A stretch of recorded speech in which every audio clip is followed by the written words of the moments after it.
E a Câmara dos Deputados aprovou um projeto que cria na legislação brasileira o crime de desaparecimento forçado de pessoas. Proposta que prevê pena de 10 a 20 anos de prisão para quem privar alguém de liberdade com apoio, autorização ou omissão do Estado.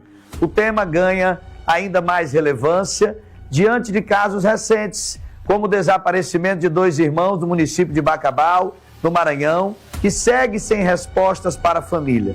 Para entender o que é que muda na prática e se essa nova tipificação pode ajudar a enfrentar a impunidade em crimes desse tipo, eu converso agora com a jornalista investigativa Cecília Oliveira, que já está disponível aqui com a gente.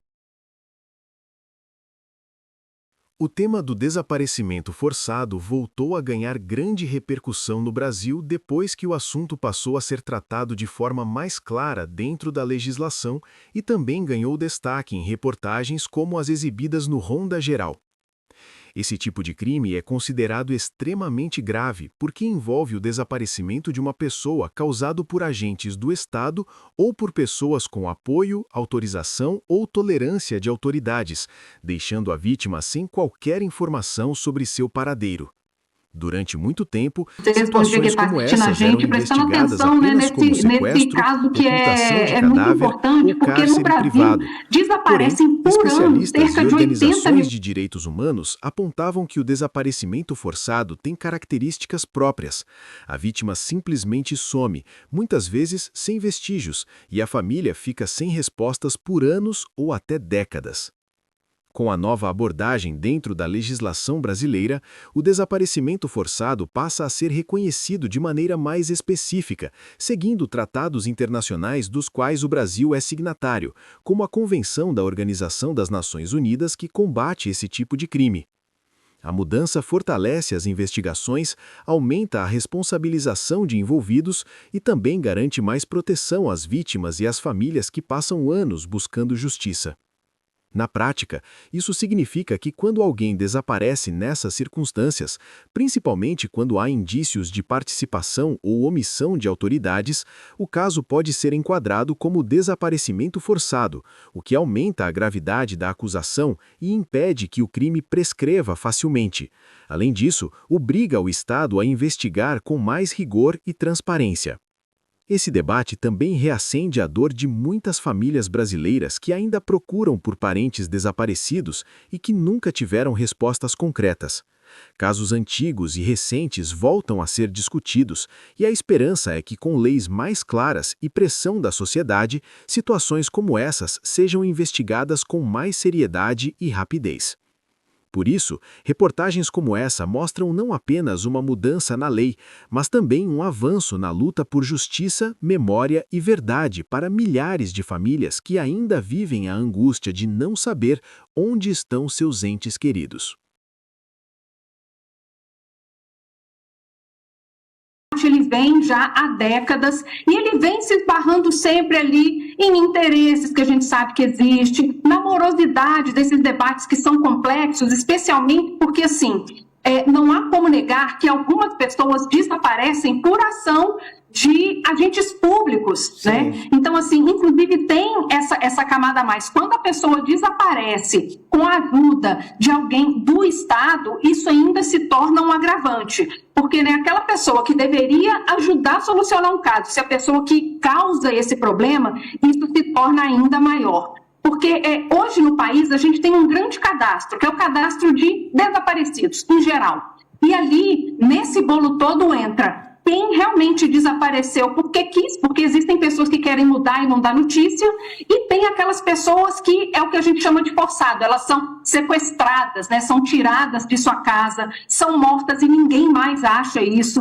Então a gente tem essa tipificação específica, vai ajudar a gente a separar esses dois tipos de desaparecimento e focar, porque quem não quer ser achado, não quer ser achado, e tudo bem. Mas as famílias que tiveram seus entes sequestrados e forçadamente desaparecidos, essas pessoas esperam por respostas. Então, esse cadastro que pode ser específico dessas pessoas que foram subtraídas, tiradas das suas famílias, pode nos ajudar a esclarecer esses crimes. E quem é que fiscaliza quando o próprio Estado é suspeito desse desaparecimento forçado? Aí você fez uma pergunta que realmente deixa a gente assim, numa situação em que a gente gostaria de poder responder isso de forma mais clara. Sim. Por exemplo, o Ministério Público, ele tem entre as suas funções fiscalizar policiais que são corruptos, que têm uma má conduta, que muitas das vezes podem, sendo corruptos, trabalhar com organizações criminosas e, por exemplo, sequestrar os seus rivais, né? E ficam desaparecendo com aquelas polícias, com aquelas vítimas. Então, esse tipo de situação vai nos dar essa possibilidade, inclusive, de combater essa corrupção, né? Porque o que a gente quer é que a polícia investigue as situações e não que ela seja causadora desses problemas. Então, esse é um dos exemplos. O Ministério Público já tem essa função, ele precisa exercer essa função plenamente. A gente precisa também que corregedorias, né, das polícias, por exemplo, sejam mais capacitadas a investigar esse tipo de corrupção, esse tipo de má conduta, para poder realmente punir aquelas pessoas que estão cometendo esses crimes. Então, aqui te dei esses dois exemplos. A gente tem o Ministério Público, a gente tem as corregedorias, que já têm essa responsabilidade e precisam agir mais incisivamente.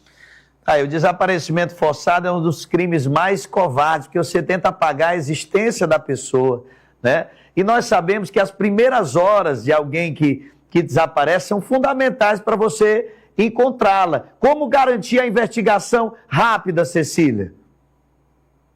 Então, a gente tem a possibilidade de garantir uma investigação rápida se isso for tornado uma prioridade, como é o caso, né? Você vai tratar isso como um tipo de crime específico e com esse agravante de ter essas possibilidades. Olha, se tiver algum agente público envolvido, isso é ainda mais grave. Então, a gente precisa resolver isso, inclusive para poder prestar contas para a população, para dizer, olha, a gente discorda disso, a gente não é conivente com esse tipo de corrupção, então a gente vai resolver isso prioritariamente. Então, existe essa possibilidade de priorizar esse tipo de situação quando isso envolve um desaparecimento. Então, esse é um tipo de exemplo que a gente pode pensar, inclusive, para poder cobrar mais respostas do poder público. Agora, o desaparecimento forçado é muito utilizado por essas facções criminosas, né? É um avanço no combate a elas, na sua opinião? Excelente pergunta, porque quando a gente tipifica isso em específico, a gente vai conseguir elucidar aqueles casos de uma pessoa sumiu no meu bairro, mas todo mundo sabe que ela não desapareceu porque ela quis. Ela foi sequestrada, ela foi morta, ela foi, por exemplo, enterrada em cemitérios clandestinos que existem em muitas das nossas cidades aqui no Brasil. Então, a gente vai conseguir classificar isso como um tipo específico que vai, inclusive, somar já aos outros crimes que essas pessoas já cometem. Então, a gente vai conseguir mostrar que, olha, essa pessoa aqui, ela não sumiu porque ela quis. Ela foi sequestrada, ela foi morta por esse grupo ou por esse grupo, e isso significa que ele vai ter uma pena aumentada. Isso vai ser um agravante quando ele for a julgamento. Aí, a gente teve casos históricos, né? A história do goleiro Bruno, né? A história lá da Elisa Samúdio, né? Que nunca foi encontrada, né? Enfim, e outros casos que fazem parte da história envolvendo crimes no Brasil, e a gente espera que venha, de fato, agora para contribuir com essa proteção, que essa medida sirva para que quem pense nisso como instrumento ali de juízo, de penalidade, agora perceba que agora vai pagar muito mais caro com o rigor da lei, agora com a tipificação do desaparecimento forçado, que volta para o Senado ou já deve ser aprovado, Cecília? Ele foi aprovado na Câmara e agora ele vai para o Senado. Então, a expectativa é que ele não sofra tantas mudanças, então, assim, que não abrandem o que está colocado lá, porque é um bom instrumento para a gente combater, por exemplo, a formação de milícias, que a gente sabe que são agentes públicos de segurança que usam o desaparecimento como uma ferramenta de controle, né? Você me desafia, você vai sumir. Então, eles usam isso, inclusive, para poder demonstrar força. Então, é muito importante que esse tipo de projeto passe também no Senado, seja sancionado, para que a gente consiga, inclusive, fazer essa frente à formação de milícias. Tá bom, Cecília. Agradecer a sua participação, dizer que sou um admirador do seu trabalho. Parabéns por esse trabalho de pesquisa também voltada à questão das organizações criminosas. E já estou, inclusive, ansioso para ler o seu livro aí, Como Nasce um Miliciano, tá? Devo adquirir muito em breve, mas parabéns. Quem ainda não conhece o trabalho da Cecília Oliveira, pode procurar aí também nas redes sociais, que eu garanto que é algo formidável que ela fornece de informação para as pessoas. Obrigado, Cecília. Espaço à sua disposição sempre. Obrigado. Está aí a Cecília Oliveira, aqui participando com a gente aqui do Ronda Campeão. O nosso muito obrigado. É o desaparecimento forçado agora muito próximo de ser sancionado, virar um crime no Brasil, né? A gente viu aí esse caso das crianças lá de Bacabal e outras que somem. A gente viu no tempo da ditadura também, né? Pessoas que sumiram